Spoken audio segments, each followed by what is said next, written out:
ఇలా eggs cut చేసుకోవాలండి. ఒక 4 ఎగ్స్ కట్ చేసేసుకోవాలి. అది మీ ఇంట్లో ఉన్నదాన్ని బట్టి. దానికి బెల్లం, ఇలాచీ పౌడర్ కలిపేసేసుకోవాలన్నమాట. ఇప్పుడు ఈ ఎగ్స్ని బాగా మిక్స్ తిప్పేసుకుందామండి. ఇలా మనం మిక్స్ తిప్పేసుకున్నాం కదండి ఎగ్స్ని, అది వేసేసుకోవడం.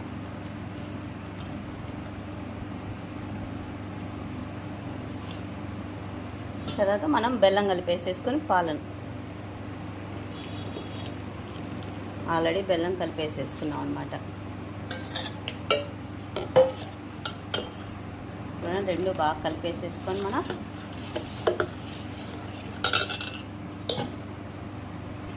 కొంచెం ఇలాచీ వేసేసుకుందాం. మనం ఇలాచీ మనకి జున్నులా చేసుకుంటే చాలా బాగుంటుంది స్మెల్. ఇది మనం కుక్కర్లో పెట్టేసుకొని ఒక 5 విజిల్స్ రానిచ్చు.